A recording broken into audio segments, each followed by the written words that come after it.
Ladies and gentlemen, welcome back to the Intel Extreme Masters, New York City.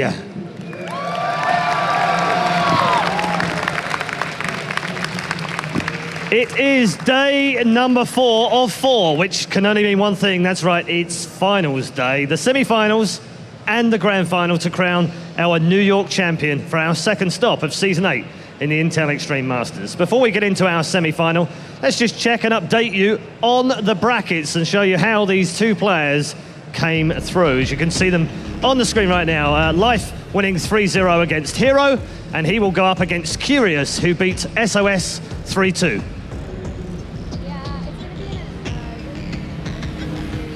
We've seen HyuN has shown his ZVZ again and again. He said it before, he said if he just gets through this Protoss player that he'll win the whole thing. Well, so I guess we'll see if he's able to overcome his Achilles heel. We definitely will. These two players have provided an enormous amount of talent for us already, so it gives me great pleasure to be able to introduce our first semi-final of the day. One is Korean, one is Swedish. He has become the eternal foreigner hope. Ladies and gentlemen, please welcome to the stage, HyuN and NaNiwa.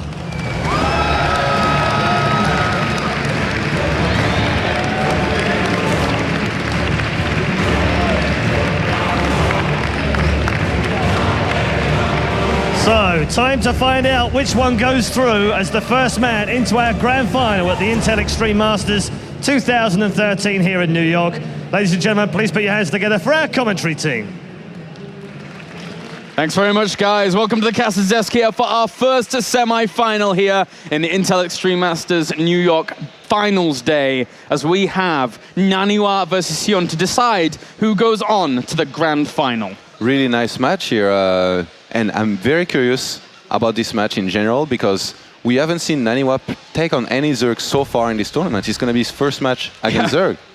It's actually quite unbelievable because a lot of NaNiwa's successes and roads through tournaments, etc., have come off the back of phenomenal PVZ execution. So, going into this series, very, very important here for NaNiwa to bring the same form that he did prior in all of those series and see if he can make this work. Whirlwind goes away for NaNiwa, and HyuN, what is he going to pick? To remove... Yonsu of all places. Okay. All right. I guess if you look at all the maps, usually Akinon Waste is the removal for Zerg players, but HyuN maybe lacks a little bit experience on Yonsu, or this could be a tell about the way he wants to go into the series. Akinon, we've talked about this before, is a map where you can expand a lot more easily than on some other maps, and a lot of the time you're going to go into those long games where you have a lot of economy, and maybe HyuN does not mind going into one of those very long games against NaNiwa where he could possibly do some very good transitions and outplay, outsmart his opponent. It's actually a really good point that you bring up about Acheron Waste in general, because time and time again in WCS Europe last season and other tournaments that we've seen over the past few months, Acheron Waste almost always does go for those Zergs. So that's a really interesting little difference here that we're seeing from HyuN. Polar Knight, Derelict Watcher will be our first two maps to open things up. Polar Knight is the first map. I'm kind of surprised that we're actually seeing that from NaNiwa at the beginning. I guess he just kind of wants to get it out of the way more than anything. Was it him who took it? Yes, it must have been, because he had the first veto. So... Isn't it 1, 2, 2? Regardless, regardless, we have Polar Knight first, Todd. Yeah, and I have to say, if I was HyuN, I'd be happy about this, because this is probably the best map with Derelict Watcher in the pool to play against Protoss on. And we have this map and then Derelict Watcher as second, so I'm pretty sure HyuN wouldn't mind starting with 2-0. No, he would not. He's pretty content with that if he can get that going. But just these players in general here, there is a lot of support for NaNiwa right now. And apparently, this hype train has no brakes, my friend. Says the chauffeur. Says the chauffeur. If a chauffeur didn't have any brakes, I'd be kind of scared about that. But anyway, NaNiwa here. The interesting thing about NaNiwa is just let's take a small look at his PVZ over the course of the entirety of Heart of the Swarm. This guy currently sits at 20 wins and 8 losses against Zergs in Heart of the Swarm. That's a 71% win ratio. That is absolutely massive when some people consider this matchup for Protoss sometimes very, very difficult. Yeah, and I've mentioned a little bit earlier about how NaNiwa hadn't played any Zerg so far in this tournament. I have not seen any two recent games of him against Zerg. Generally speaking, last time we saw him was in WCS Europe, where he was not all that successful against Starga. Yeah. So HyuN maybe saw those games. Maybe he did not. I was trying to talk a little bit with him prior to this match, and he didn't seem too sure about how NaNiwa was going to go into this match. He knows that NaNiwa likes to go for that one gate expand. He likes to scout very minimally, at least early on. And he thinks that if NaNiwa goes into Forge, it could be for a cannon rush or something like that. So he's going to have to scout a lot and adapt from there, try and get a good read into what NaNiwa wants to do in this series, which with a player like NaNiwa, from one game to another, you can have drastic changes made in his play. We've seen him before go for crazy things. For example, against Jaedong at DreamHack, where he went for the crazy proxy to counter the very greedy build of Jaedong. So HyuN is going to have to keep that in mind.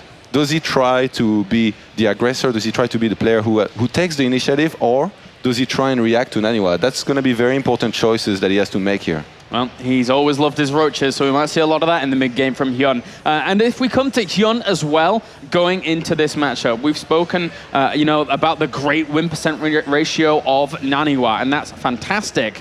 But these two players facing off against one another, it really is kind of Clash of the Titans in terms of this matchup in general. As HyuN across Heart of the Swarm, 85 series won and 28 lost. That's 75% win ratio against Protoss. These guys are so good in this matchup, and now they butt heads here in this semi-final to determine who advances on to the grand final. And both of them, very importantly, want WCS points badly. Yeah, I'm actually really surprised about the way HyuN shows confidence in this tournament. He does ceremonies, he's always smiling, he's always joking around, and then once he gets into the booth, he wins. So that's been very impressive to me to see that from him. Usually I'm not going to go as far as saying he's the shy type player, but he was not showing as much confidence as now, usually. It's been a lot of fun with HyuN here at the Intel Extreme Masters New York. But now we can get into game number 1 here in this best of 5 for the semi-final. Polar Night will be our first map. The players are loaded up. We're just getting everyone else in there, and they'll be on the way. But currently we have NaNiwa set at 16th place in WCS rankings, whilst HyuN, who still has WCS America to play out as well, is 21st.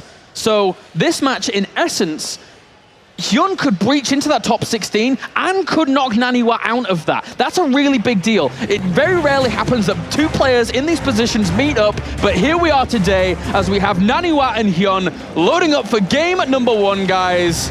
The Intel Extreme Masters, New York.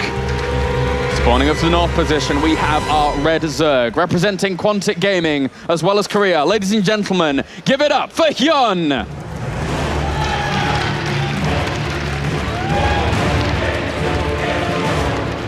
And down to the south are Blue Protoss, representing the Alliance, as well as Sweden. Give it up for NaNiwa! Uh-oh. Okay. Okay, you've seen this pylon before. I'm pretty sure we're going to see a gateway opener here, possibly with one gas and expand. NaNiwa, being a creature of habit, a lot of the time, he's not going to go for a scout. Now, HyuN, does he try and throw some all-ins at him? I guess we're going to find out very quickly here. There are not that many timings that will work, but if there are 1 or 2 that can, it's for HyuN to figure it out and to try and use at least once. Because this is a best of 5. There is a lot of maps on which they can try to make things happen. And NaNiwa, no gateway just yet. Actually surprised. When I saw the pylon, I thought for sure he's going to go for the gateway 13 into a Nexus. Greedy here in game number 1, and why not here on a map that isn't exactly the easiest for Protoss to really play out on. Take a little bit of a risk early on in this series. It will be unlikely that HyuN would open up with something super ultra aggressive here on the first map anyway. And now Nexus does go down for NaNiwa. We are going to see this play out. Yeah, he might be trying to fool his opponent into thinking he's going to be playing very greedily and without get expand throughout this series, because he's been known to use gateway expand every single game. He goes for a wall off at his ramp a lot of the time. Now he's still going to go for it, even though he's gone for the Nexus first. And throwing down the gateway behind the Nexus like this is unusual. Usually you see a lot of Forge expand with quick Nexus like this, but NaNiwa is actually going to be scouting as well. So he's already doing things that not many people, I think, will be expecting of him But in this match. importantly, look what HyuN's done. 2 hatcheries before spawning pool. And NaNiwa comes in and sees that spawning pool timing. He now knows what he's playing against. And I've got to say, HyuN here... Oh, he cancels the gas, and he goes for a forge. He's going to cannon. I think the third base, but maybe the natural. I think the okay. Right next to it? I'm a little bit surprised that he's throwing down the pylon here. This is going to be very, very hard to make work here. Surely he has to go to the third. If he went to the third, for example, the drones are really far away. It would be very hard for them to reinforce that location. But he's trying to go to the natural. The problem if you cannon the third is you're going to have to invest into a lot of cannons to make this work. And if you spend, say, 550 minerals or 700 to just kill a hatch, it's not worth it. The probe gets surrounded. Great move there by HyuN. Just bringing down a few drones that he needed to kill off that probe. And NaNiwa behind this, he knows that, well, this has already failed, so he's going to be going for some extract assimilators. He's sending out a Zealot across the map, which I agree with. Well, it was that opportunist style that we see right now. That cybernetics core, in comparison to what NaNiwa's plan initially was, is now slightly delayed. So NaNiwa's build is a little bit further behind than he would have wanted it to be going into game number 1. Quite much, actually, I think, because he had to invest in the pylon. He even made 1 cannon, which he had to cancel after. He lost his probe, which can be a big deal too. Now he had to send a Zealot to scout. Why does he have so many minerals banked up right now? Is there any particular reason for that for NaNiwa, or is it just, you know, probes, powering? Yeah, because he was making probes very continuously while all of this was happening. He took his gases very late. He was supposed to saturate his gases much earlier if he hadn't gone for this cannon rush. Yeah. So that's where the extra minerals come from right now. Or he could actually just be going for a very quick third Nexus. Oh my. Well, this is interesting. The Zerglings are heading over here for HyuN. He can't really get in there at any point in time. That Zealot should be able to hold that off. And he's going to send Ling down to see that third base. Oh, no, it's not going to see it. Ah! Yeah, but there is no pylon there. Oh, actually, he is. Well, there is a Ling around it. But it didn't go there. It didn't go down. It was only just patrolling around that. The Zergling's trying to bring down this pylon. He's forced to wall it off thoroughly here whilst his Zealot goes to work. Well, and we'll deal with that. Nice hold here, by the way, with the probe in the wall to make sure no Lings could get in.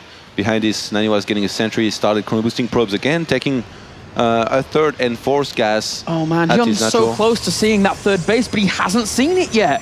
Imagine if he'd see that. He could bring like a big wave of Zerglings and try and pressure it. But he still hasn't seen it. Yeah, he doesn't have speed, so that will not work. Oh, that's true. Yeah, he doesn't have speed. So I think it might actually be better that he does not see it just yet, because he's only droning now. If he tried something, I don't think it will work. I don't think he could break that third. Although, there is still no pylon there by NaNiwa, which is surprising. All right, well, he still doesn't know. The Nexus does end up completing. There is an Overlord to the north of it, but for now, no information just yet. Roach Warren starts. Double Stargate. Oh, double Stargate. Wow. We've seen NaNiwa playing with Stargates in this matchup a lot, going for the Gateway Expand, 3 Stargates, taking a third, getting a whole bunch of Void Rays, Zealots, and Sentries, and from there attacking into a Twilight Council, getting Charge and Templars, SOS style. Yesterday we saw SOS mixing it up with just 1 Stargate, but NaNiwa, he's gonna use his old style that he's been so successful with at least 2 Stargates for now. During all of this, though, look how furiously we've seen HyuN drone up. He's already up to 64 drones. He's felt very comfortable, and now he sees the completion of this Nexus. So is there any opportunity here for him to pressure it with Lings and Roaches? Do you think that could happen?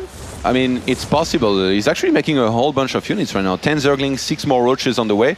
What he could do is attack the third, force a photon overcharge, and then attack the natural, because there isn't that much energy on the Mothership Core right now. And NaNiwa, actually, he's only on 2 gateways right now. I'm surprised he hasn't... well, he's getting 2 more at his third base, but ideally you would have a few more than that. I think the cool thing, though, for NaNiwa is because he starts double Stargate and the timing of what HyuN's build sees here, he doesn't have anything to deal with Void Rays. Void Rays are always going to put a timer on this army of the Zerglings and Roaches that try and pressure anything. He doesn't see it just yet. He needs to move those Void Rays into position if he wants to hold this off. Speed just kicks in. HyuN is going to go for a little bit of damage. And look at the army supply. 47 for HyuN, 20 for NaNiwa. He gets surrounded. He got a really nice sentry pick up there as well as the Zealot. The Zergling is going to flood on in here whilst the Roaches try and do some damage as well. Trying to get to that photon cannon, but the photon overcharge is now activated on that Nexus. The Void Ray steps into the fray and pushes HyuN back. Yeah, and those Void Rays, they are going to make sure no amount of Roaches can break NaNiwa right now. HyuN is going to have to take to something else to deal with those Mutas, maybe Hydralisk. Infestors, and he chooses to go for Hydralisks behind this. He's getting the Hydralisk then. Really nicely done. This is very similar to what we saw yesterday from SOS. He's getting charged behind this. I wouldn't be surprised if we saw Templar Archive going down behind this.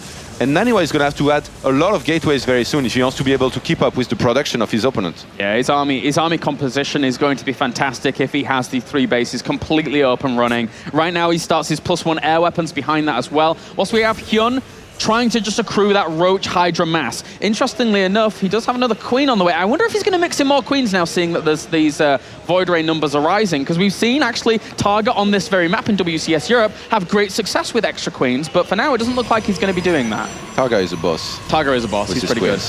It's a really cool style to watch, actually. It's really fun to watch. But now the Zerglings and Roaches going to try and get into this base. They're actually just going to focus down that Nexus. Wow. He needs to save this Nexus. That's a lot of income that he's going to lose there. And the Nexus is going to fall. What a great move there by HyuN. Gets out as well. Glitter Constitution helping them get away from the Void Rays. Yeah, and he gets out with very minimal losses behind this. I have to say, HyuN, the thing he's lacking here is more upgrades. He starts level 2 missile attacks now, but second evolution chamber here will be really nice. He's only on Roach Hydra right now, so I wouldn't be surprised if he throws down Aspire in support for this very soon, or an Infestation Pit to possibly tech to Vipers. But he's up against some Void Rays, a bunch of Zealots and some Sentries. He should know what's going on behind this. He might actually, the way he's playing right now, not taking to anything else, he might be going for a maxed out timing, because now, having killed the Nexus, he knows exactly that he could be maxed when NaNiwa will have only 130, 140 supply. Yeah, it's much harder here for NaNiwa to really build up the army once his economy has been crippled like that. Oh, and NaNiwa is out of position here. And also, I think, did he see the timing on the Twilight Templar Archives? Regardless, he's actually just going to push into the natural at this position. And those Hydralisks, they have to absolutely bring down those Void Rays. If they don't, the Void Rays are going to run completely supreme over this entire army. The Zealots trying to tank what they can, whilst the Hydralisks at the back have been sealed off. Nice force fields will block those Hydras from getting to the majority of these Void Rays. Needs to kill those off, and then he is going to be fine. The Roaches now have a timer on them once again, but they are going to do a lot of damage. Yeah, they're going to get it into the main. More Void Rays came out to help and defend against this, but NaNiwa's supply. I mean, he's lost so much during all this. And HyuN's doing a really, really good job of just shutting this down. He's trying to focus down the Nexus as well. And he's killed 15 workers off during all of this, while sending a few Roaches into the main base. But NaNiwa separated up those Void Rays well to make sure he didn't take critical economic damage. But still, he's very, very far down and out. The third base has been re-established, but can he now get himself back into a position where 5 Queens are on the way? He knows all he has to do is deal with the Void Rays.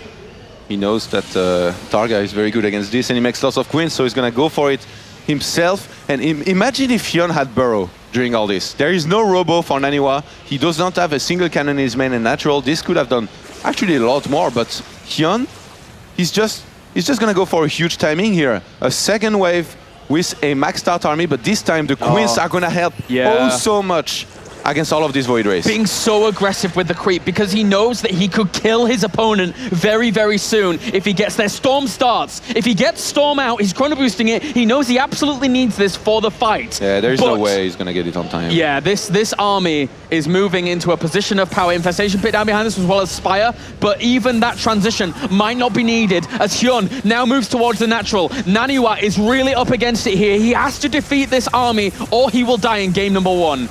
And looks like this Time Warp will end up going down on a lot of this army. Void Ray is going to over-transfuse on some of these Queens. He's trying to kill off all the Archons. Once they're dead, the Void Rays are left very, very vulnerable. They're being pursued. GG for game number 1. HyuN takes it in this best of 5. With some pretty nice Spider Queens. Spider Queens, man. Spider HyuN with us, Spider Queens. But the thing is, Todd, is that was one of the harder maps here for NaNiwa, right? Well, it doesn't get much easier on Derelict. No, you are correct. And it doesn't really get much easier against a player like HyuN.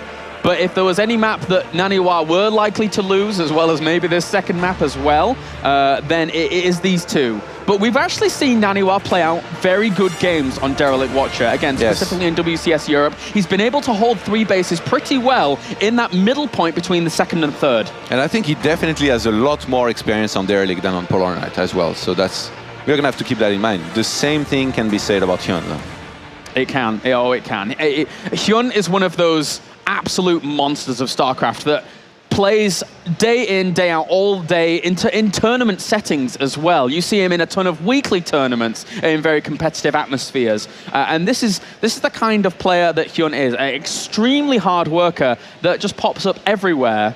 And he has so many games already played under Heart of the Swarm in tournament settings. It's unbelievable, more so than almost any other player on the planet.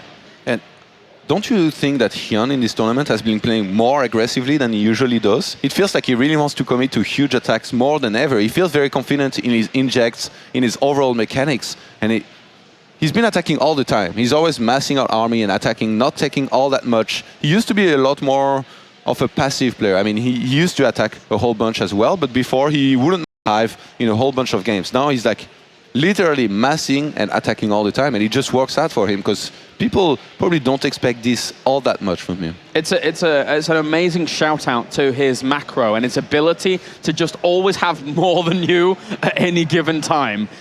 But now we go into game number 2 here, guys, as HyuN currently leads 1-up in this best of 5 to see who advances on to the grand final here at the Intel Extreme Masters, New York. All right, spawning down to the bottom left-hand corner, we have our Red Zerg representing Quantic Gaming as well as Korea. Ladies and gentlemen, give it up for HyuN.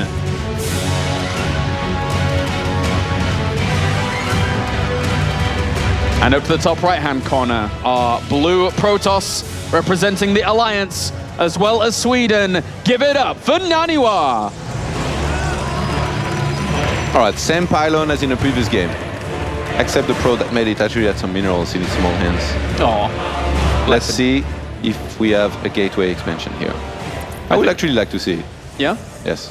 Can you, in terms of the differences between Forge Fast Expand, Gateway Expansion from a Protoss's point of view, that was a tongue twister if I've ever said one. Can you just like run us through why Gateway Expand can be so strong in this matchup? Because you're going to have your warping tech a lot faster, as well as the mothership core, which you can pressure across the map and basically prevent a quick third from being taken, or the Zerg from over-droning. Whereas if you go Forge, the Zerg knows he has until a certain time where he can make only drones and be perfectly safe. But you're going to have a better economy if you Forge Expand rather than Gateway Expand. So you need to find the right balance every single time. You could go Gateway Expand, chrono boost out a lot of probes, and still be quite all right while faking pressure with the mothership core in some units, but that's not what NaNiwa wants to do. NaNiwa, I said it before, is very good at metagame and adjusting from one game to another, but also sometimes you see him play the exact same build order for many games in a row, and so far in the second game he's going to be playing the exact same build order as he did in the first game, at least early on. Yum with triple hatchery by the looks of things here for HyuN, as that second one does end up going down. Maybe another attempt to cannon here. Maybe. And maybe the third base. And maybe it won't work. Maybe it will work. Maybe it won't work. You're so optimistic, Todd, here today. But you know, this cannon rush that he tried to go for is really hard to make work, actually. Yeah. You need to pick a perfect spot, and HyuN is expecting it. I mean, he's looking for the probe every single time and making sure this does not happen. But actually, in this game, he sent his second overlord across the map. He did not keep it around his natural. So now, if NaNiwa had really expected this to happen again, he could have sent a probe to the third base and started cannoning it already right now. You mean like a second probe, right? Like yes. Yeah. Well, that was something that I was kind of thinking about, but it seems that NaNiwa here wants to just play this out and not play from a deficit if that were to be shut down. And I think that's a really good option here by NaNiwa. Just plays to his strengths of, I have this build that I want to implement. Yes, we can always see NaNiwa play some reactionary builds as well, but generally, NaNiwa's preparation is fantastic. So what we're going to see here is that build from game number 1 unfold a little bit more clean here in game number 2. NaNiwa's best matchup used to be Zerg. He used to talk about it very openly in interviews. He used to always say it. But nowadays, we haven't heard too much out of him, what he thinks is his best, what he thinks is his worst. I think he said his PvP was his worst matchup. PvP. Just right before beating Sans. So that went okay, I guess. Good job, NaNiwa. Good job. Well, that probe does head on down to the natural, and well, with the Mothership core now on the way as well as Forge, NaNiwa setting himself up nicely to transition onto the mid-game, opening up a lot of options to himself as well. 3 Queens also come out here for HyuN just to get those lava injects going. And again, if he gets a whiff, if he gets an indication that his opponent's going heavy Stargate style, then you can get the creep going through the middle of the map on this particular map very, very aggressively. All one level, all very, very open. And it can be an absolute nightmare to deal with for a Protoss player. Again, I have to reference back to Targa in WCS Europe. It works absolute wonders if you're well-versed in it. Yeah, well, been there, lost to that. Been there, lost to that. Oh, I'm so sorry, Todd. It's a tough one to deal with, it really is. Nice round. I really like that NaNiwa went for the quick forge in this game. He's not using it just yet, but if he starts +1 very soon, any kind of pressure he could do with Zealous would be very, very strong. Why does he have an extra 6 links on the way? Just in case his gateway pressure? Maybe he wants to pressure that quick third Nexus. Yeah. He's expecting it, and it was made in the previous game. He realizes it now without even seeing it. Oh, and the speed's a little bit quicker here, yes. too, in game number 2. Much quicker. HyuN's adaptation to this particular play could go really well if he just pokes across there to that third base, because right now, there's actually very few units. There's a 1 sentry, warp gate tech is not done just yet. He's actually going to pressure the front here with these Zerglings. He's trying to force a force field, and I think he's going to succeed. Oh, that Zergling, oh, he got it! That's bad. But he's giving enough time for NaNiwa to actually wall off a cannon in his third base. So I think NaNiwa should be fine at this point, even if HyuN was making mass Zerglings here. This pylon is... Warp gate tech is still not done. He's going to get the kill on one pylon. I'm surprised NaNiwa didn't chrono boost his warp gates. Oh, no, they can't get in. There's just a little bit of terrain there. Oh, they're still going to get in. Oh, he gets in. They got speed now. Oh, this is a bit of a disaster here for NaNiwa in game number 2. The warp gate finished, so NaNiwa should be able to warp in some units. This went a lot worse than it was supposed to, actually. Yeah, those Zerglings, getting any probe kills is fine. 2 have already gone down. I'm really surprised that NaNiwa didn't chrono boost his warp gate here. He had so much energy on boss of his Nexi, and he waited until the very last second to finally start using those. And that was a huge mistake, which cost him a little bit here, not too much. HyuN right now with the drone lead, 61 to 41 probes. Wow. He's making 6 more, and he's saturated a lot of his gases already. 3. He's getting 3 more now. And during all of this, he hasn't spotted the third. There's the double Stargates going down for NaNiwa, but if HyuN manages to spot the third somehow, some way very soon, there's a big window where he could start pressuring that without any Void Rays around. Yeah, I really thought that those links and the quick speed was to counter a quick third base, but it was not. Sadly for HyuN, he could have made this work quite well, actually, if he had seen the third base and kept on streaming in with Zerglings. Yeah. He could have delayed the third base by a lot. We saw Live do this quite often against his previous Protoss opponents. Wow, this is a really quick Twilight, by the way, with his 2 Stargates. Oh, he knows about Stargate and he knows about the third base. So now he's going to send those Lings over there. Photon Overcharge is 10 seconds away from being up and running. So NaNiwa can shut this down if it actually hits. And he'll buy time for those Void Rays as well. Oh, there is only 1 cannon. Those Photon Overcharge could be traded for probes. Now it's just going to evacuate, and he forced the Photon Overcharge. Nicely done by HyuN. Gets another probe on the retreat out, might get a second, and then does get that surround on that and will kill it off. But again, he's seen everything that's going on. He's seen the Stargates. He's going to see the Twilight, I think. Will he see the Twilight? Yeah, it's very important that he sees it. Then he knows that charge will be underway, so he can start deciding what he goes and look what he starts. For. Instantly, Hydralisks and Queens. Here comes the aggressive creeps. Nidus? Oh, and look where he's being made. Like, kind of in the middle of the map. I'm a little bit surprised by this. I think he's just going to rally everything into it and try to go for a Nidus. Just get over there super fast, yeah, right? Where those links are right now. If he goes for it around here, he's going to get with a lot of Hydralisk across the map very, very quickly. 4 Queens on the way as well. Oh my, HyuN, this could be an absolutely blinder of a game. There's a lot of gateways going down here for NaNiwa. So late against what HyuN is doing. NaNiwa has no idea. He has no idea. I think the Nidus was made here so that it wouldn't be spotted by Hallucinated Phoenix, because you only look for the bases. Yes, so NaNiwa has no idea. Uh-oh, and it goes Nidus incoming. As HyuN now sets up a very, very scary assault on NaNiwa. How is he going to be able to deal with it? There's 9 Queens out on the map. They're going to have energy for transfuses. They're going to provide a lot of extra firepower against these Void Rays. This is going to be bad. He now hears the Nidus Swarm. Where is it? He realizes it's at the front after seeing all of these units move out. And this is going to be hard to hold the third base. Oh, it's going to be oh so hard. Yeah, missupply. 42 to 78. And look at all these queens. Oh, there's so many of them. There's a little bit of energy for transfuses to keep those alive, but he's keeping a lot of those Hydralisks back at the right-hand side. That's very good for him as the Spider Queens now move into assault position here for HyuN once again. NaNiwa is down on a lot of supply. He doesn't have many units left as HyuN continues going on. GG! Game number 2 goes to HyuN, and he's happy about that one, as currently he is dominating this airborne play of NaNiwa. Wow, that was such a cool move here. NaNiwa had no idea what he was up against. He took a quick third base. He was going for his usual game plan, the Void Race into the charge loss. But this timing, if it hits 1 minute later, those gateways of NaNiwa, they are finished, and he starts making Templars. Against this many Queen, if you get 4 Templar, you feed back 4 of them, you get 2 Archons, and this is going to be a completely different fight. Perfectly done by HyuN here, and we're going to see the players' reaction to the end of that second game. Yeah, NaNiwa not too pleased, while HyuN is very, very content with the current position he's in. He's 2 games up. Again, we mentioned at the very beginning, these were going to be 2 of the harder maps for NaNiwa. But in the way in which HyuN has approached these last 2 games and absolutely crushed this Void Race style, NaNiwa, I can't help but feel he has to mix it up. He has to. Yes, definitely. I think he might look at it differently. I've seen NaNiwa before go for the same build over and over again. Not do too well with it and still go for it, but just try and execute it better.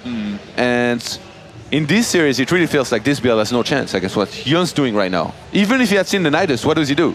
He would need to stand all over the place and make sure no Nidus goes up, but a Nidus is almost always going to go up.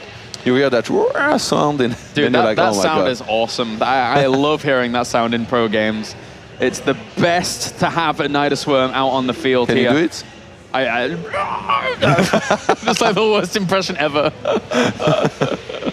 Oh, dude. Anyway, okay. On to game number 3 here. Belshir Vestige is our map, and now this man has a lot of thinking to do, and he has to play a blinder of a series, as we have Quantic HyuN currently 2 games up, 1 game away from advancing on to the grand final and bagging himself so much money, so many WCS points as well. As we get on to game number 3, Todd, can NaNiwa come back? He can, but it's going to be very, very difficult. But if he can start a comeback, he's going to be on this map. All right, well, let's get into it, guys. Belshir Vestige, game number 3.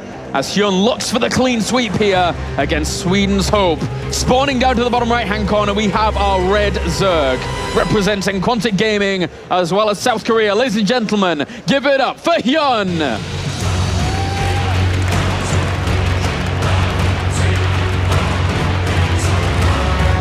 And up to the top left, we have our blue Protoss, representing the Alliance, as well as Sweden. Needs your cheers more than ever. Give it up for NaNiwa!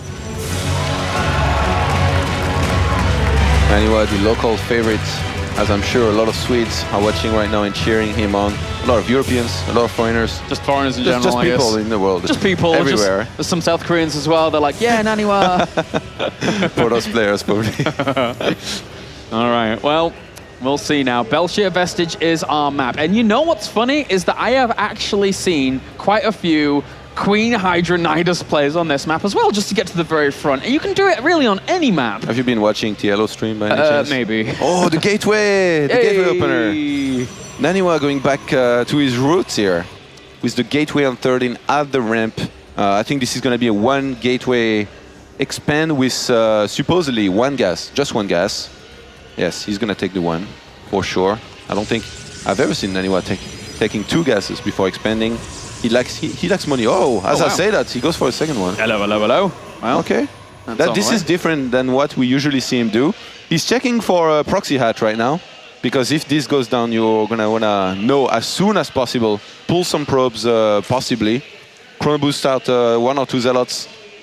Always helps against that. And HyuN again, going for the 3 hatches before pull. You know, if this goes to a next game, I wouldn't be surprised if NaNiwa proxies like he did against Genon, because this is really, really risky and greedy to do it every single game. You're not supposed to do that. Your opponent could counter what you're doing. Especially since after 3 games, if it gets that far, you can take a 5-minute break, right? Yes. Part of the rules of the Intel Extreme Masters. So he could use that time to look at what's been happening in the past 3 games if he's able to take this game. That's so important. He needs to keep this alive, his hope. Yes, and you know what? If you Forge Expand and you're up against double hatchery before a pull, or 3 hatch, as we can say, you're going to be okay, because you're going for an economic build and your opponent is as well. But if you go Gateway Expand, especially with double gas, and your opponent goes for this build order, I feel like you're behind. Yeah. Very, very far behind economically. We're going to be keeping an eye on the worker counts and how this develop, but I can tell you,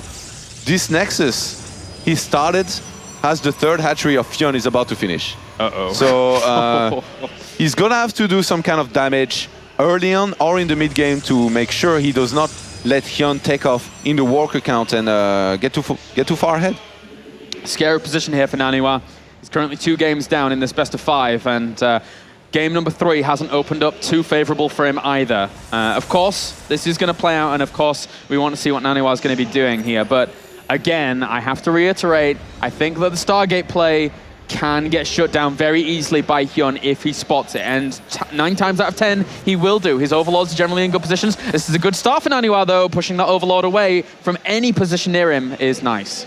I think HyuN, generally speaking, HyuN and Life, they are so good against Stargates, kind of like Stefano was. When Life played against SOS, there was, in a lot of the games, it looked like Stargate was not that great, and now HyuN is making the same thing happen. And he was, remember, HyuN, he beat SOS quite easily as well at the previous DreamHack in Bucharest. So maybe HyuN has just completely figured out how exactly to play against Stargate. So maybe it's not that good to go for it against him. And he's actually getting a lot of Zerglings right now. And we saw this happen before. Life versus Hero in the 3rd game, remember? Yeah. He was up 2-0 just like HyuN, and he went for a lot of Zerglings and an attack. He's making more Zerglings. Yeah, he's making more and more and more. And look, the sentry is actually not in a perfect position in the wall. Oh, he moved it. He moved it. Oh, he's got 2 sentries as well. This could really help. Those 2 sentries. He needs to react quickly enough. His Zerglings got to get in. That's and the Zerglings are revealed. He supply blocks to HyuN as well, so there's not going to be too many more Zerglings streaming across, but speed is about to finish. These Zerglings poke away at that first sentry. The Queens will hold that Stalker as well as the Mothership Core at bay, and now a lot of Zerglings streaming. He's warped in more sentries, though. He should be able to hold this with proper force fields. Yeah, and behind this, HyuN is going to drone. He's not going to risk it all. 10 walkers ahead right now, NaNiwa. I really think that if HyuN had gone for lots of drones, 13 drones on the way. Wow. If he had not made those Zerglings, he would have been quite far ahead. Now he went for this. He took a huge risk. He was hoping that NaNiwa would make a mistake, like be outside of his wall. That did not happen, and now I really think that NaNiwa is going to be quite far ahead. They have the same worker count, but NaNiwa is going to have units to pressure with. He has to be careful, because there is a lot of Zerglings. He could get flanked and surrounded. He's going to have to hug the walls here to make sure that does not happen. And this triggers 3rd base out of NaNiwa. Oh, well, 1 Zergling heads straight towards that 3rd base, sees the unit count near that, and now those Zerglings are going to try and go for the surround here. Needs good force fields if this is to work out, and he gets right next to the sentries. Oh, that's bad. He needs to actually keep those out. A few Zerglings are still in with those sentries. They're trying to kill them off. A good surround overall with the force fields does keep this at bay, but he's going to try the natural. And the Stalker died. Stalker and a very important sentry died.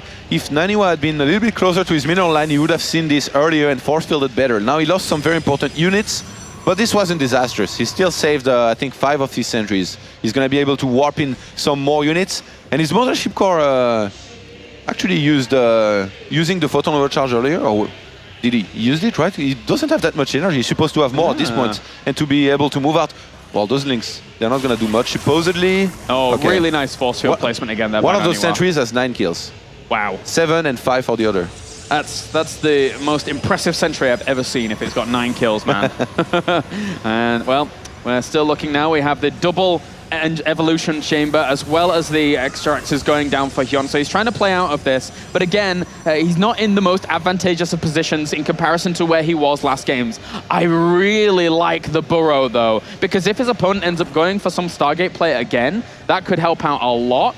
Because right now there's no Robo on the field, right? Yeah, but NaNiwa, since he's going for Blink and +2, I do think he's going to be adding that Robo.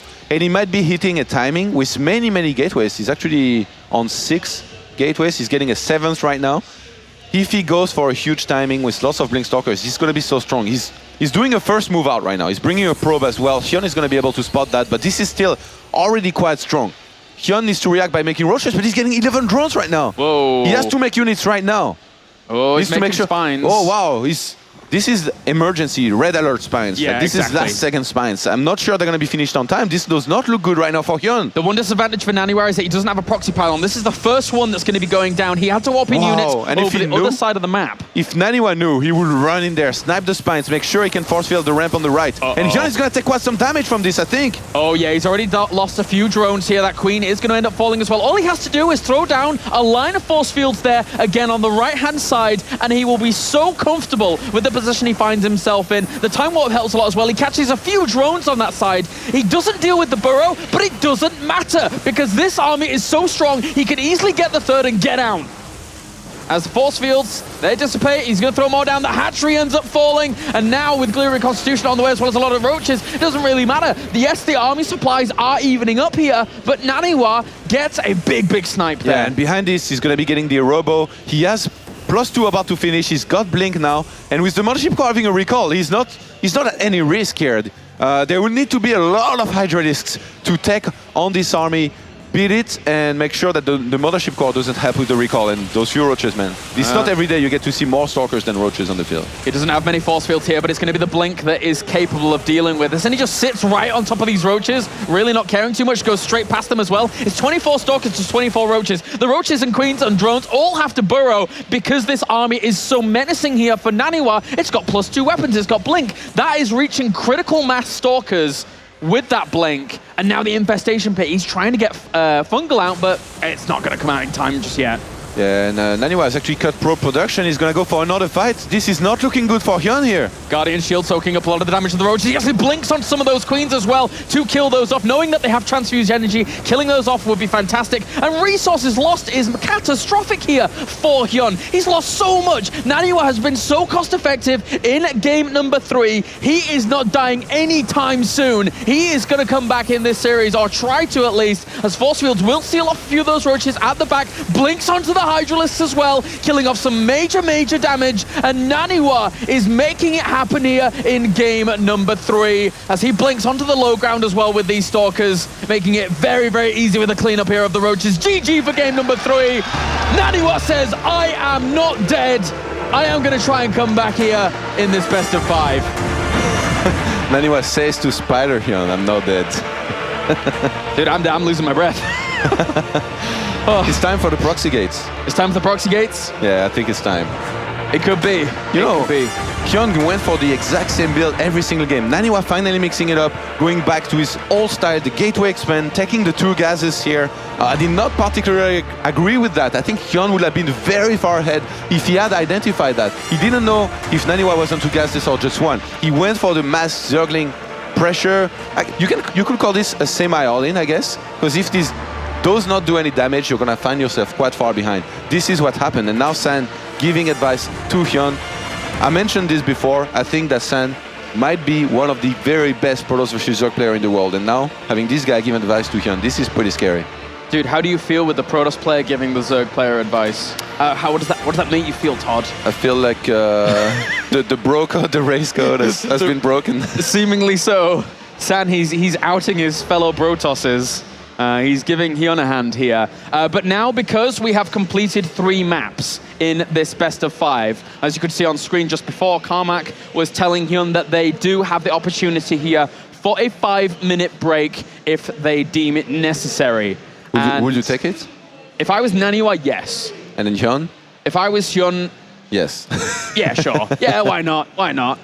Have a little bit of a look around at Comic-Con and see what's going on. 5 minutes probably isn't enough time, but, you know, he can try anyway. He runs around. He's going to be watching the replays here, guys. He's going to be talking to San and trying to figure out what his opponent's been doing throughout these games. Likewise, NaNiwa, I assume he does the same. Yeah, and San is like, maybe you should have made some units, not just drones. Units? Oh, I see. This is really what happened here. HyuN, he overdroned. He expected the same kind of play. You know, he just assumed it was going to be the double Stargate. He didn't know about the Blink and the +2, I believe. So he was like, NaNiwa always does the same. I'm just going to drone, make sure I can start getting a lot of Hydralisks later on and the queens that I was so successful with. But no, NaNiwa went for something different for once, and HyuN had to play very differently than what he did to make sure he didn't lose to this timing.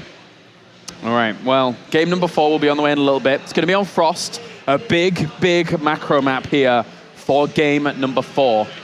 As we can give it over to Redeye to see what he has to say before we get into game number 4. Yes, thank you very much. I'm with Apollo. We're actually on the front of the stage. I don't know whether they can pick us up right now, but that's okay. They'll catch up with us at some point. So Apollo, what do you make of this then? This series has been pretty funny, actually. NaNiwa's entered this series with a style that he's been using a long time in this matchup. The style that we're seeing from him is very heavy with Void Rays and Sentries. It's something that he's used at DreamHack. He used it in WCS in Europe as well. So he focuses very heavily on taking a fast third, using double Stargates for double Void Ray production, using Sentries to hold off and cut off any attacks that try to hit him fast, and then get to Storm. He annihilated Zerg players in Europe with this style and has practiced it a lot. But the problem with this style is that HyuN's entered this series and said, I know how you're going to play. I'm going to build a lot of Hydralisks. I'm going to play very greedy. Every single game, he's opened up like 3 hatcheries before any units. Really, really greedy. And has then gone heavy Queen, heavy upgrades, heavy Hydralisks. And in the first 2 games, stomped NaNiwa. Yeah, worked really well. And then the third game, NaNiwa walled off, and you thought, okay, if HyuN breaks this is GG's 3-0. And then we were sitting there watching when we were like, oh, HyuN's got this. This is a bit disappointing, 3-0 stop. But then somehow NaNiwa holds the first one, then he holds it again, and then we then go, oh, wait, hang on a minute, this is going to work. Yeah, in game number 3, the way that HyuN opened up actually cost him the game. Like you said, he built all these Zerglings. He tried to break the wall very early on. There was too many Sentries, he wasn't getting in. From that position, building 20, 30 Zerglings, that should be drones. It should be his economy. So when it wasn't his economy, he has to replenish that economy. Therefore, he's very greedy. And there's a big area where he's weak with drones because of the Zerglings, trying to replenish them. NaNiwa smartly says, in that area where you're rebuilding yourself, I'm going to come and kill you because that's where you're weakest. And he hit a very nice attack with +2, with Blink, with Stalkers, and it was really nice. Yeah, it was very nice indeed. So where do you see this game going now? Because we would almost written NaNiwa off, and we were like, okay, this is 3-0. We're going to have to find something to do for a little while. But now it's 2-1. There's a little bit of a mental edge now because he has that ability. He knows, okay, you want to go that way, I can play that way. That's fine. He's figured it out. It took him 3 maps, but he's figured it out now. So what's HyuN going to do? He's going to come up with something else. Yeah, so if HyuN keeps playing the same style, very greedy, trying to abuse NaNiwa, NaNiwa's now onto it. He knows exactly how HyuN is prepared to play this series. So from NaNiwa's perspective, he's going to try, I'm really sure NaNiwa's going to change things up now. I think he's going to maybe play aggressive early on. If he's to go 3 hatchery again, NaNiwa could go for some kind of 2-base timing. But with HyuN, I think HyuN will probably not play as greedy and play more reactionary. Probably play to a normal Zerg style. He's been playing a lot greedy than most Zergs, so I think he goes back to something normal. Zergling, Hydralisk, into Mutalisk, something that we usually see more often. Okay, well, we'll find out in a few moments' time. Players are on a quick break, but let's get our thoughts from our commentary team now on the first 3 maps. Thanks very much, guys. Always nice to hear from Mr. Apollo and Redeye during our little downtime interludes here. Between these games, we're going on to game number 4 very soon for Frost, our 4th map. And there is all the opportunity in the world now, after NaNiwa recovers in that 2-1 situation, to go on to a 4th game, tie it up 2-2, and we could see a whole best of 5 here. And we could see a very long game. Although these 2 guys, they're not really the type to go into a game and be like, I'm just going to play really passive and wait and see what happens. Yeah. They try to make things happen. That's why they're such great players. They are going to try to outsmart each other from the first minute with their openers and some aggression a lot of the time. And in the previous game, NaNiwa definitely got the better end. Not of the build order, but just the way things went with the Zerglings. You know, he had his sentry in position, and then he reacted perfectly. You know, one single mistake, like warping in outside of your base or having your sentry a little bit out of position, force fielding too late, and you're going to lose instantly. Yeah. It's a tough spot for some Protoss, but if you're able to control it, then those force fields are absolutely vital. What does that mean for some Protoss? Some Protoss? I have nobody in mind, Todd, so okay. do not be so defensive. I troll. Okay, so we have HyuN just getting into this game, game at number 4, and NaNiwa, again, certainly could recover. But HyuN, He's the kind of player that will look at that game, especially with the help of San that we just saw. Yes. We just saw him helping him out. So he knows how to deal with the builds from games number 1 and 2. He knows how to deal now with the builds from game number 3 after talking to San. Nice makeup. Nice makeup indeed. So yeah, New York. Wow. New York's pretty cool. If you're NaNiwa, you tried to go for a Nexus first in the first 2 games. You went for your Stargate play, it didn't work. And then in the 3rd game, you mix it up, you go for Blink and +2. It works out because your opponent did not see it coming. What do you do? In game number 4? Yes. Oh, how do you open and what do you go into? Oh, such a difficult question. I think you could possibly open with this Nexus first again. Yeah. And then use his old style, but with a better economy. Just like go more macro-orientated, not as much. How to explain? Just get a lot of probes, take a little bit slower, and if you get a better economy early on, you're going to be able to make more units later. And then he just has to hold those timings from HyuN, and he's going to be fine. I didn't really let you answer, did I? No, you didn't. It's your turn. But I like your explanation. I understand there's a language barrier sometimes here, but I liked it all the same. All right. But anyway, no, personally, I would have liked to have seen a Nexus first as well. On a map like Frost, it's a big map. It's going to be a little bit harder for HyuN to do anything earlier on, especially if they're in cross positions. But we're now getting loaded up into game number 4. NaNiwa has been able to bring himself back into this. He is not dead yet. HyuN looked great in game number 1 and 2, but NaNiwa in game number 3 seized an opportunity and he took it with furious vigor as we now get into game number 4. All right, spawning up to the top right-hand corner here as our Red Zerg. Representing Quantic Gaming, ladies and gentlemen, give it up for HyuN. I'll be happy with the glow sticks. We're currently throwing glow sticks out, guys. It's pretty cool. We like those glow sticks. And spawning up to the top left-hand corner, representing the Alliance as our blue Protoss. Give it up for NaNiwa. Oh, okay, they care about NaNiwa. We've talked about the proxy gates. If there is a map, we are not going to see a proxy gateway. It's on this one, because it's a 4-players map. You don't know where your opponent starts. So NaNiwa is going to have to wait for the last game of the series to possibly use it. And okay, I don't think he's going to go for a gateway expand here. Oh, actually, just at the last second, he rallies his Nexus at his ramp. So yeah, he's going to revert back to, again, the gateway opener. And do you think 2 gases again or just 1? I want to see just 1. I'm going to go with 2, just to be awkward and annoying. You're very good at it. Thank you very much. He's so kind. Okay, but these positions for me, for NaNiwa, I feel are a little bit difficult. The 3rd base, if he ends up taking it, if he takes it down to the south, for example, which will be, I guess, the best place to take it against an opponent that's very close spawning to you, it's very wide open. Whereas if he takes the one up to the top right of his base, then it's much closer to his opponent, which could pressure it easier. But it does have better defensive terrain. So you kind of have to make that. You have to weigh up these options here. Which would be your go-to 3rd here? I think the one you talked about, the one at the south of the natural, will be a little bit better. And the thing is, when you play Protoss and you take a 3rd there, you're going to be very wary of the possibilities of your opponent trying to put pressure there and attack a lot. So usually you're going to prepare yourself by making a lot of sentries and make sure you're ready for any kind of attack. You're really going to scout your opponent to see how many units he's getting. And if you know that the attack's coming, you can prepare very well for it. What is going on is my question. HyuN once again goes for triple hatch before spawning pool. And he's gas even as well. Greedier. Even greedier with that gas. Yes. Wow. HyuN is, let's just say, he's not afraid to do what he feels is right. Whether it is wearing a Spider-Man costume and jumping around during the introduction, or going for a greedy build in a very important game here. Let's just say HyuN has an interesting outlook on life, and it's fun to watch as a spectator. Now he's going to be set up so well. Are you saying that HyuN's motto is YOLO? Probably, especially with those pants that he always used to wear at DreamHacks. That was really YOLO, man. All right. Well, a stalker first is a little bit unusual here. Oh, yeah. But he did it in the previous game as well.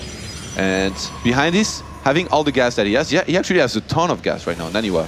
228. he could get a sentry plus a Stargate if he wanted to. He could, but does he go for Stargate? I think he goes maybe Twilight Council back here. Yes, there we go. All right. Wow, you're the analysis Protoss. Thank you very much. Thank you very much, Todd. Okay, so what is this going to be for here for NaNiwa? Give us your rundown. Anything in specific? This could be Dark Templar. We've seen him open similarly against Terran, where he got the very quick Twilight Council. Like this took a very quick third. I don't think that's going to be the case here, because obviously against Zerg you need to wall off your bases very, very well. And then he was going to start walling off his natural here. Yeah, I think this is Dark Shrine almost every single time. He's just trying to trick his opponent or to surprise him with something new. Here again, the tricky part here is going to be getting a probe across the map and proxying pylons in a good position that don't get found. Because HyuN is placing overlords everywhere, he's making sure he scouts very well, and the Dark Shrine goes down. Okay, and he does have that Stalker out early, as you previously mentioned, so he could shoo these overlords away if he needs it. Zerglings are going to try and poke around, but... Look at where the probe is placed.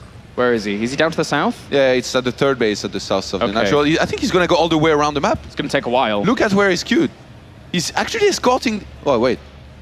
Oh, NaNiwa still does not know where HyuN is. That's why he's doing this. He's scouting the bottom left-hand side, and if he realizes that his opponent is not here, he might proxy in different places. We might see a first proxy pylon very soon. Oh, he's getting in range of that watchtower, which HyuN just took. He's going to see the probe. Oh. And he moves. Okay, the Stalker's going to try and clear it out. But why is that Stalker all the way down here to clean for NaNiwa? Yeah, to clear it. Exactly. To make sure he can clear the path. But and HyuN knows that. He sends those Zerglings right on back. He's going to start hunting around. The problem for HyuN is that the Dark Shrine is almost finished. He hasn't scouted the main. He has no idea this is coming. He hasn't even started lair. So as much as he can make Spore without having an evolution chamber, his Dark Templars get into his mineral lines and start slicing up probes. He's going to be in lots of trouble. And that probe is following that Stalker as well as Mothership Core. Again, why are you here? He sees the probe there as well with these Zerglings. The probe even enters the fray for the fight. Survive. Oh, or not. Well, the probe's not going to end up surviving here either. Yes. That pylon is still down to the bottom left, though. Yeah, the pylons were too far. Now NaNiwa finally knows where his opponent is. He's going to send 3 Dark Templars to the third base. But can these do enough damage to make it worth it? We have 61 drones to 38 probes right now. He doesn't have a layer. He does not have a layer. He just starts it right now. There's no Spore Crawlers here. He's going to start working on this third hatchery, and this could be a fantastic pickup here for NaNiwa. Oh, I think going for the drones would have been better in this situation. NaNiwa has no idea that the lair just started. So HyuN starts a Spore Crawler in his natural, in his main, and in the meantime, he kept on mining because he knew that it was the hatchery being attacked at his third base. It was a very nice reaction here by HyuN. He salvaged the situation quite well. He's going to be able to retake a third, possibly the one at the south this time, as soon as he gets there, and an overseer. Yeah, I think, because he didn't know there was that layer in, he decided not to split up all of those Dark Templars, where he could have done quite a bit of damage with that. Right now, it's 56 workers to 46 in favor of HyuN still, but NaNiwa with that, we have HyuN having only killed 1 worker. And so NaNiwa didn't kill a single worker. This is unusual for a Dark Templar opener. Yeah. I really think that in this situation, he could have killed at least, say, 6 with 1 hit each at the third base, and then started targeting down the hatchery. Yeah, he would have got a lot of kills there, and that would have, slowed down any third that he would want to take later on. NaNiwa is taking that third up to the top right here. Again, the architecture, the positions around it, if you build good walls, can work out, but Zerglings and Roaches? When you go for a Dark Templar opener like this, you're going to be not in a great situation to take on a lot of Roaches and a counter-attack. Yeah. The thing is, NaNiwa went for Void Race. He's already got 2. Oh, his Dark Templars get surrounded. He might have to go for an Archon. If he gets the Overseer, there's nothing now to see these Dark Templar. The Roaches and Zerglings have to flee back. Time Warp as well. This is going really well for NaNiwa. He's going to get a very, very cost-efficient trade. Yeah, this is going to be a really nice hold here. And behind this, he's got 49 probes to 54 drones. NaNiwa doing quite well in this game, I have to say. He's going to be able to transfer probes to his third base. This time, he's getting a lot of gateways to make sure he does not die to any early timing, any nidus with Hydralisk. And I think he's in a great position. If from there he does not make any major mistake, he's going to be able to keep on making units, make sure he holds. And if he gets the critical mass that he needs to get in this situation, I think he's just going to win from there. It's going to be so hard for HyuN to make this work. NaNiwa doing well, teching up, transitioning on. There needs to be a lot of overseers here because once again, that's going to get focused down. And then the Dark Templars, if they're still around, can go to work on these roaches. But meanwhile, at third base, the Dark Templars trying to swipe away some of these roaches whilst they try and focus down this Nexus. He does not want to lose the Nexus, but it is going to end up falling. A good pick off there by HyuN, running away, but he lost a lot of roaches. Yeah, he lost a lot, only to kill a single Nexus. NaNiwa is still on 53 probes against 61 drones, and a lot of supply was killed just now. The army supply, still just 28 for NaNiwa, but having all of those Void Rays, if he starts getting a lot of Archons, a lot of Zealots, he could be hitting a timing, which is going to be also hard for HyuN to hold. But NaNiwa, he still has to play very defensively for now. He's the one who has to play catch-up on the army supply, and his army is going to be getting stronger and stronger time after time. So I don't think he should move out just yet. He should just keep on waiting, see what's being thrown at him, see if HyuN makes drones or units. Right now, it's only units. Thankfully for HyuN, behind this, whilst he's been applying all of this pressure, he hasn't had any pressure piled on back to him. And that, giving him a 73 drone position against that 53 pro position, his economy is great. All he has to do is make units now, right? Oh, he's going to have just roaches and hydralisks, might even mix in some queens later on, realizing now that there's a big Void Ray number. Needs to keep these roaches alive, though. Oh, and both players have to be very careful here. A fight could go wrong for both of them very, very quickly. They have to choose the concave very, very well, choose the position very well. NaNiwa, he has one time warp right now, just a very few force fields. Oh, what a big catch there by NaNiwa. All of those roaches are going to get completely shredded up. There's not enough hydralisks behind that to deal with the Void Ray numbers. Another great trade there for NaNiwa as he pushes forwards, killing off the Spore Crawlers. This third could be in a lot of trouble if he's not careful, as those hydralisks, they come out, but they get caught by the Archons as well. The army supply is currently 57 against 56. NaNiwa is doing great here. And it looks like those drones coming off the line as well, as the Time Warp will be able to slow down quite a bit of that. The Hydralisks as well as the Roaches trying to power on through this. He gets a lot of the ground units, but again, the Void Rays still reign supreme as he now pushes into this third base, killing off drone after drone. And this is looking really, really bad here for Quantic HyuN. Yeah, the Queens joined the fray now, but I think this is too late. These Void Rays, they did so much work during this fight. They really did. A few more Hydralisks end up popping, but they need to get into this battle. Transfuses to buy these Queens more time. NaNiwa now up in terms of supply. He is on the warpath. He is making this work. These two Archons alone are going to provide so much great firepower against those Hydras. 25 drones have been killed during this attack. NaNiwa, he knows that right now he has a much better economy. He's going to keep on making units. Actually, he hasn't saturated his third base on the minerals all that well, so it's kind of all-inning right now, but he just has such a nice lead that it doesn't matter. I think this is just going to work. And by the way, the 4 force fields that he used were just from one sentry with full energy. He had a single sentry. Wow. Oh, that's a lot of Hydralisks, but at the same time, can he deal with these Zealots? Now charging forwards, that's a lot of firepower on these Void Rays once again. Now HyuN slightly bottled up in that position. It's really not the best engagement location for him. Yes, technically against the Zealots, as they don't get that much surface area, but trying to get the Mothership core does end up getting it. Didn't really have any energy for the Time Warp anyway. Still a lot of damage. Oh, it's a more great force fields. NaNiwa really landing these so well. A great retreat, great control. Maybe one more wave of force fields here. He has a few. Does he have a few? He does have some. He's using Guardian Shield to soak up a lot of this damage. There was a great retreat up to the left-hand side by HyuN to get away with some of those Hydralisks, but it doesn't really matter. He once again has no anti-air, and NaNiwa crushing these remaining few Roaches as they try and run away desperately, but the Void Rays still hold ground. They are still winning here for NaNiwa as the hatchery falls, and HyuN is really up against it here in game number 4. And NaNiwa finally pulls back now. He could actually finish the game, but he's not going to risk it for the moment. He's getting Storm, he's getting additional Templars. Oh man, that sentry, I can't believe. Those force fields were perfect. One single sentry is going to be the MVP of this game. If he does not throw those force fields, HyuN could have been able to get the critical mass he needed to hold this attack. But because NaNiwa caught all of these units out of position, he just crushed them, and from there, this timing worked. And behind this, NaNiwa is adding on some extra gateways. He's up to 10 gateways now, still producing Void Rays continuously on those 2 Stargates. And HyuN, his economy is in the toilet, man. 47 drones against 65 probes. This is really bad. Unless HyuN pulls out a miracle, NaNiwa can tie up this series 2-2. He is slightly supply blocked, but his army is gathering massive momentum. Army supplies, 74 to 49. HyuN is not going to have the cost efficiency at all to deal with this. He's tried to get a base down to the bottom right, but it's not up anywhere near up and running. 2 drones mining there. Now NaNiwa's economy is fantastic. He's getting +1 flyer weapons, +2 weapons for his ground as well. All he has to do is attack, land a few storms, and kaboom kabang, you're dead. Okay, HyuN knows he's facing a lot of Templars, but Void Race as well. So I think he might want to try to go for either Swarm Host or Infestor to possibly come back in this game. NaNiwa's not gonna try and give him the time to let that happen, but HyuN, if he was given a little bit of time here, he could be able to reach enough to make sure he can hold it. I mean, if you look at the supply, there is no way that NaNiwa is not gonna make this work.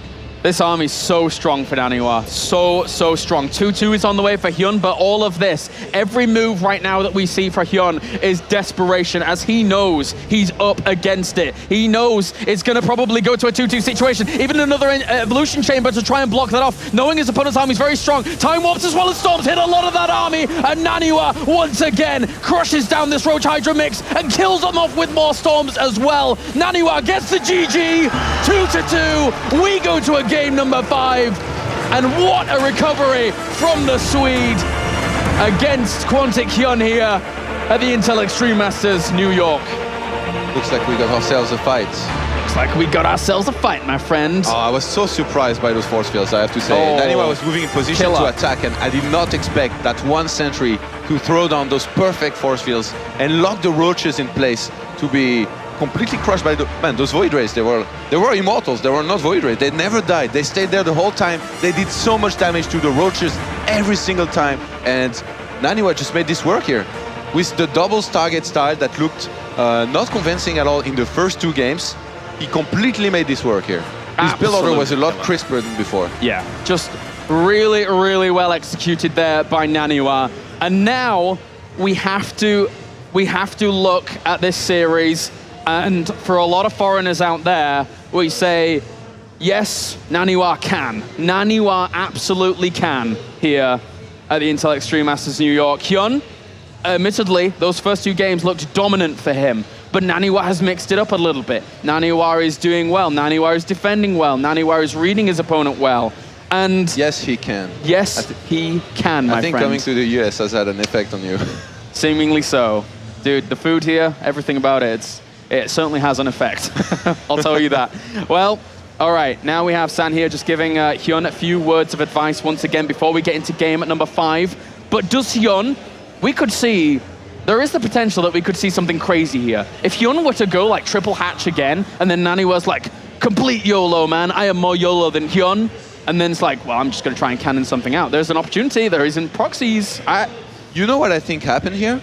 HyuN went for the same build order, which I said was good against the gateway opener with double gas, because he's going to be ahead economically, but he did not go for that. Just like in the previous game, he started making units a little bit too early because I think he wasn't sure what he was up against.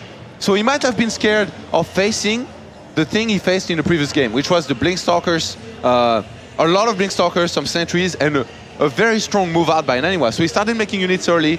Sadly for him, it was Void Race this time, and HyuN was not getting queens. He just fought in bad positions. He had he threw away a lot of units to try and buy himself some time. Remember, he killed the Nexus, but he lost so many units doing it. And after that, NaNiwa just knew he had to counter with some nice timing, and with those perfect force fields, he gained enough of an advantage to make this huge timing that he was going to go for work. And this was a very strong timing by NaNiwa in the sense that he cut probes on his 3rd base quite early. He was just mostly mining from the gases there. He had 3 probes on the minerals. So he was coming in quite heavily to this attack. If this had not done the sufficient damage, he would have fell quite far behind.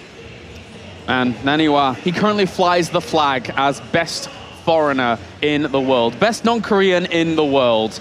After seeing a series unfold like this, 2 games down, being able to recover 2 games up against one of the best Zergs in the world. Not just one of the, the best Koreans, one of the best players, just one of the best Zergs in the world in Quantic HyuN. Now staring down in game number 5 here on Akelon Wastes. It's Spider HyuN. It's Spider HyuN against the incredible NaNiwa, man. He's, wow.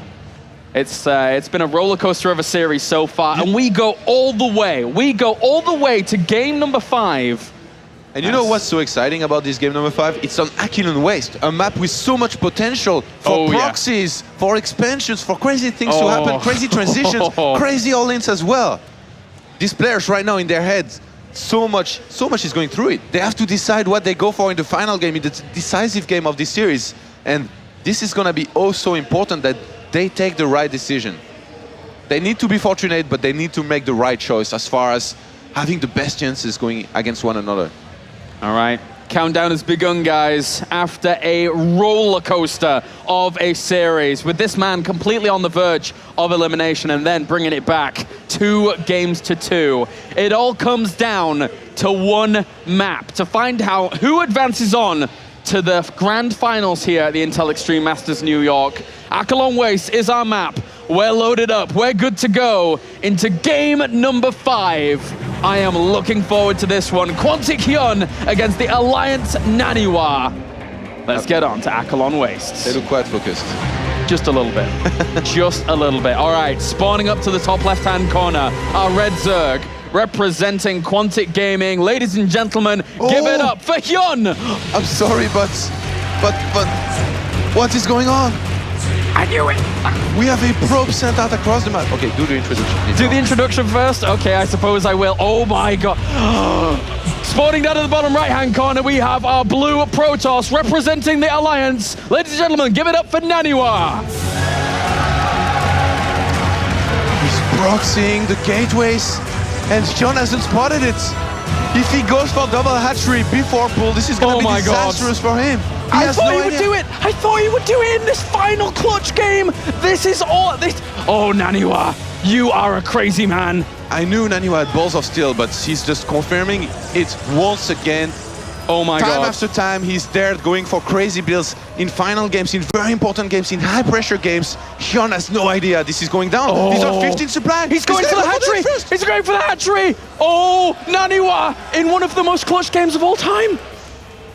This could happen. He's trying to scout out for the proxy at the natural, but at the same time, taking that expansion, he has no idea, guys. He has no idea. I think in this game, this final game... Oh, he's going to go for the double hatch. He's sending out another drone. This is disastrous right now for HyuN. There is almost no way he's going to hold if he takes the third base. Only Cats could pull it off. Oh my... Well, here we go, guys. As you can probably tell, right now, HyuN knows nothing about this.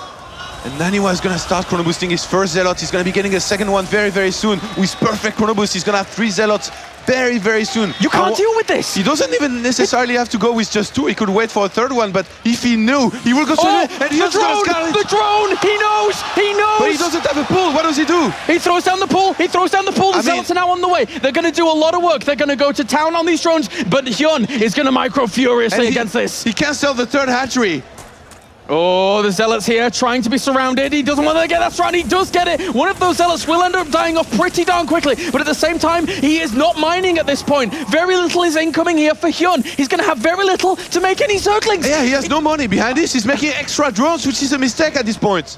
3 Zealots are out. They're going to start slicing up those drones. Those drones don't even know what to do against those. He actually cancelled his natural. He cancelled his natural. He knows he needs money to deal with this, but a lot of drones are dying off. 2 more Zealots are going to come out very soon. If he keeps these Zealots alive, then he can get back in that great surround there, though, by HyuN. Oh, this is so close. He needs to start a Spine and some Zerglings. He's going to start the Spine behind his mineral line.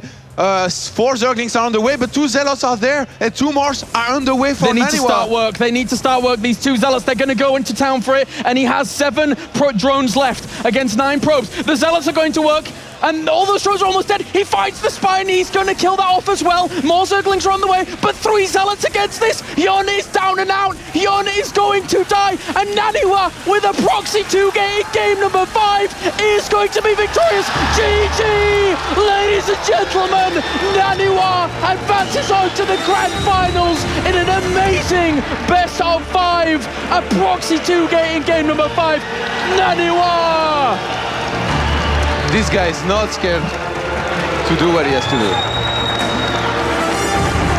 Ladies and gentlemen, NaNiwa able to defeat him 3-2. And now he faces off against either Life or Curious in the grand finals. It looks done for NaNiwa in games 1 and 2, but he fought back. He fought back in 3 games and brought an amazing finale. Whew. I could not have said it better. Wow. This was, oh my God, I can't believe. We talked about it. We talked about the possibility of going for this, and HyuN, in this belief, he did not scout for the proxy. He had to be expecting it. Look at the happiness on that man's face. NaNiwa able to dispatch HyuN. I'm not going to keep you guys any longer. We're going to hear from the winner himself, Mr. Alliance NaNiwa.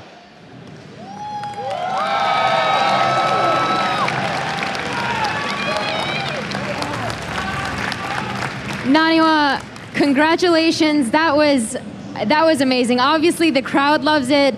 Anyone that was watching that series, I'm sure, was incredibly impressed. You started out 0-2, which is such a hard thing to come back from. A lot of players struggle and they fall into the mental pressure that puts you, but somehow you're able to come back and take the last 3 sets. Can you just walk us through, obviously the first, on the first map, you cannon rushed, but it didn't work out. Just talk us through that set. Well, in game 1, I played kind of greedy, because I expected him to play greedy as well, which he did, but somehow I thought a cannon rush would be a good idea, but there were already links out, so it all fell to pieces, and I was so far behind I couldn't win.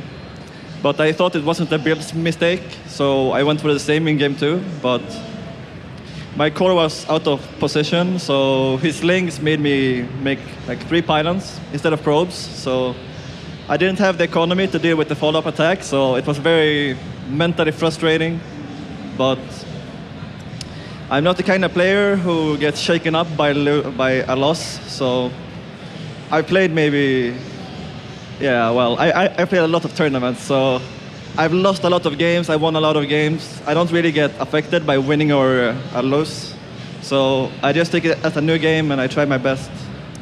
All right, well, in map 3, obviously you came back and won that game after being down 0-2.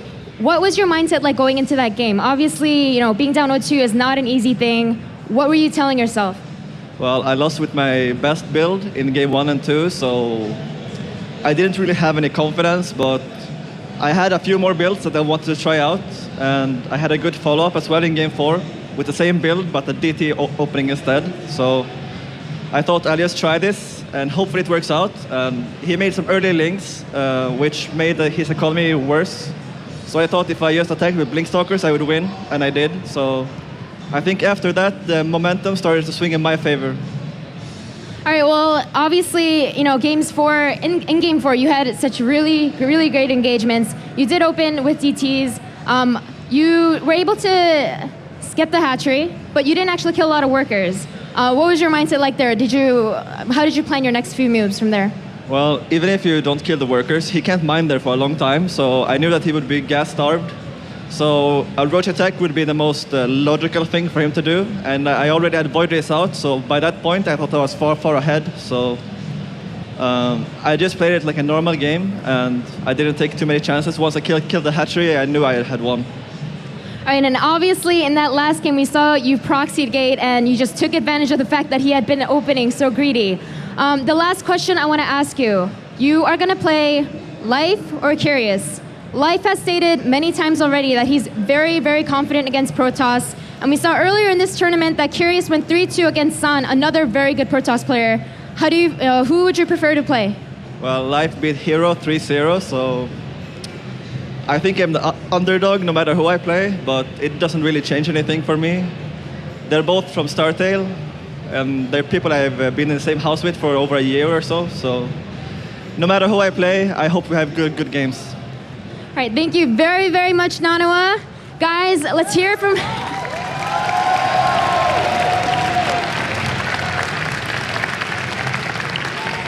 I believe this applause is well-deserved.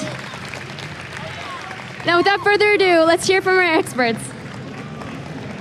Thank you, Smix. Welcome to the analysis screen area of Doom. We'll be going over the map on Frost, where NaNiwa was able to finalize things, even up this match completely with some great maneuvering. There's not too much to talk about as far as 2 gates go, so we'll let that last game lay as it were. But on Frost. NaNiwa actually just mentioned up on stage here, he felt very comfortable dealing that damage, holding off the Roach aggression. And as we can see here, he started to get aggressive at a very nice number of Void Rays. With the prismatic alignment available, this Roach play that HyuN was almost forced into, wasn't able to do too much. We can see here, he makes this pressure in towards the third base. Coming up with these units, fantastic force fields all throughout this game really helped secure this lead to be cut off from HyuN. Sealing off these Roaches, absolutely nowhere to run. Of course, not even with the Spore Crawler in position, did not have enough anti-air to deal with these Void Rays. Really the big firepower, even after the engagements were over,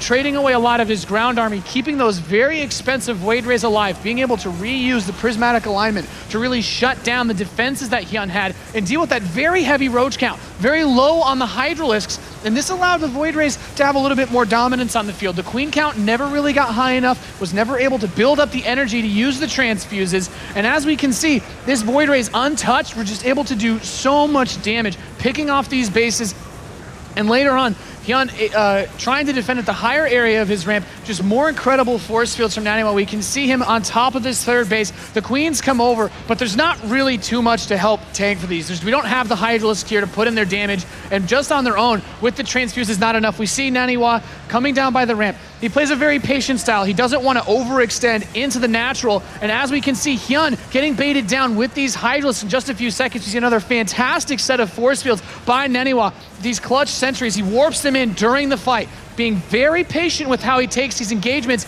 HyuN steps down for just a second, and these force fields cutting him right in half allow NaNiwa to pretty much put himself in that position where he's completely secured the game. There's no way that with just 2 bases of mining, HyuN has enough income to produce a force able to stop this. And that's all that we've got here at the analysis desk, guys. Thanks for tuning in.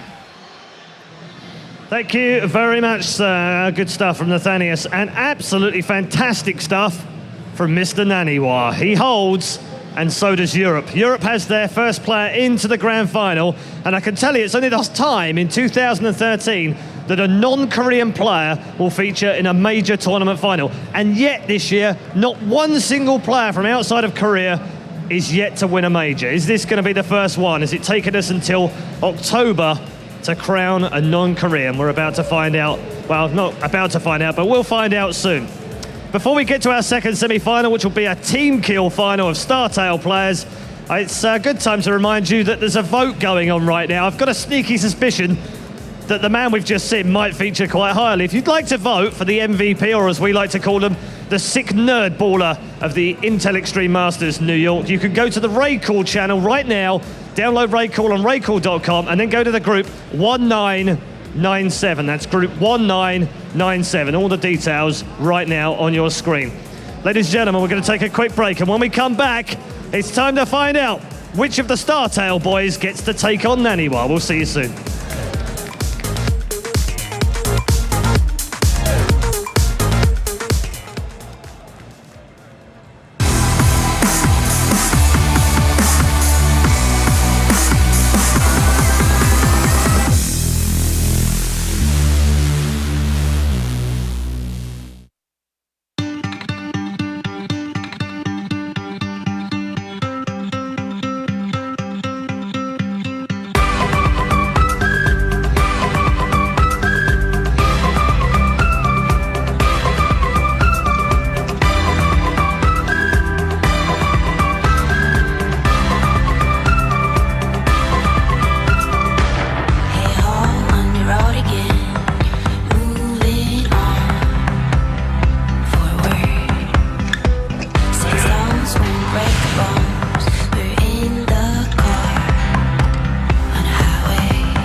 professional-grade communication tool. The choice of professional teams. Perfect stream viewing experience. Chosen by online streamers. Easy to use voice messenger service. Chosen by over 12 million gamers. Communication is always vital when competing in tournaments. Winning a match requires perfect coordination. You cannot win by yourself. Raid Call. Communication for winners.